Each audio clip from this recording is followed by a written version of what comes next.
ನಮಸ್ಕಾರ ಸ್ನೇಹಿತರೆ, ಜ್ಞಾನವಿ ಅಡುಗೆ ಮನೆಗೆ ಸ್ವಾಗತ. ನಾನು ದೇವ್ರ ನೈವೇದ್ಯಕ್ಕಿಂತ ಸೇಮಿಯಾ ಪಾಯಸ ಮಾಡಿದೆ, ಅದನ್ನು ನಿಮಗೆ ತೋರಿಸ್ತಾ ಇದ್ದೀನಿ. ಬೇಗನೆ ಒಂದು 5 ನಿಮಿಷದಲ್ಲಿ ಮಾಡ್ಕೋಬೋದು. ದೇವ್ರ ನೈವೇದ್ಯಕ್ಕೆ ಅಂತಲ್ಲ, ಅಕಸ್ಮಾತಾಗಿ ಯಾರು ನೆಂಟರು ಬಂದರೂ ಕೂಡ ಈ ರೀತಿ ನಾವು ಒಂದು ಪಾಯಸ ಮಾಡಿಕೊಡ್ಬೋದು. ಒಂದು 5 ನಿಮಿಷದಲ್ಲಿ ರೆಡಿಯಾಗುತ್ತೆ ಈ ಪಾಯಸ. ಈಗ ಮಾಡೋದು ಹೇಗೆ ಅಂತ ನೋಡೋಣ. ಒಂದು ಬಾಣಲಿ ಇಟ್ಕೊಂಡು ಸ್ವಲ್ಪ ತುಪ್ಪ, 1 ಸ್ಪೂನಷ್ಟು ತುಪ್ಪ ಹಾಕಿದ್ದೀನಿ. ಸ್ವಲ್ಪ ಗೋಡಂಬಿ, ಒಂದು 10 ಪೀಸಷ್ಟು ಗೋಡಂಬಿ, 1 ಸ್ಪೂನು ದ್ರಾಕ್ಷಿ, ಇದೆರಡು ಹಾಕಿ 1 ನಿಮಿಷ ಹುರ್ಕೊಂಡ್ರೆ ಸಾಕು.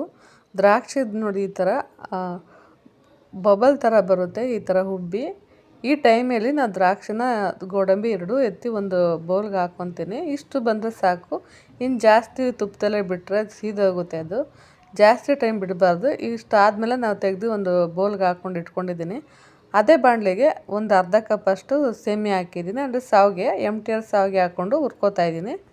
ಇದು ಒಂದು ಅರ್ಧ ನಿಮಿಷ ಹುರಿದಿದ್ದಾದಮೇಲೆ ಅದೇ ಕಪ್ಪಲ್ಲಿ ಒಂದು 1/4 ಕಪ್ಪಷ್ಟು ಸಕ್ಕರೆ ಹಾಕ್ಕೊಂಡಿದ್ದೀನಿ.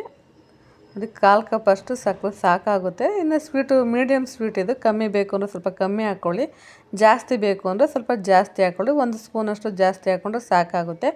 ಅದೇ ಕಪ್ಪಲ್ಲಿ 1 ಕಪ್ಪಷ್ಟು ಹಾಲು ಹಾಕ್ಕೊಂಡು ಕ್ಲೀನಾಗೆಲ್ಲ ಮಿಕ್ಸ್ ಮಾಡ್ಕೊತಾ ಇದ್ದೀನಿ. 1 ಕಪ್ ಹಾಲು, 1/4 ಕಪ್ಪು ಸಕ್ಕರೆ, ಅರ್ಧ ಕಪ್ಪು ಸೇಮಿಯಾ, ಇಷ್ಟು ಮೆಜರ್ಮೆಂಟ್ ಇದ್ದರೆ ತುಂಬಾ ಚೆನ್ನಾಗಿ ಬರುತ್ತೆ ಪಾಯಸ ಅಂತ. ನಾನಿಲ್ಲಿ ಗಟ್ಟಿ ಹಾಲು ಹಾಕಿದ್ದೀನಿ, ಇದಕ್ಕೆ ಸ್ವಲ್ಪ ಕೂಡ ನೀರು ಮಿಕ್ಸ್ ಮಾಡಿಲ್ಲ. ದ್ರಾಕ್ಷಿ ಗೋಡಂಬಿ ಕೂಡ ಹಾಕ್ಕೊಂಡು ಮಿಕ್ಸ್ ಮಾಡ್ಕೊತಾ ಇದ್ದೀನಿ. ಇಷ್ಟೆಲ್ಲ ಮಿಕ್ಸ್ ಮಾಡಿಕೊಂಡ್ರೆ ಪಾಯಸ ರೆಡಿ ಆಗುತ್ತೆ.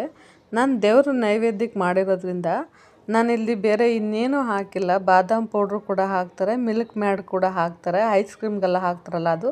ನಾನೇನು ಹಾಕಿಲ್ಲ. ಒಂದು 10 ನಿಮಿಷ ಆದರೂ ಕೂಡ ಪಾಯಸ ಇಷ್ಟೇ ಗಟ್ಟಿ ಐತೆ.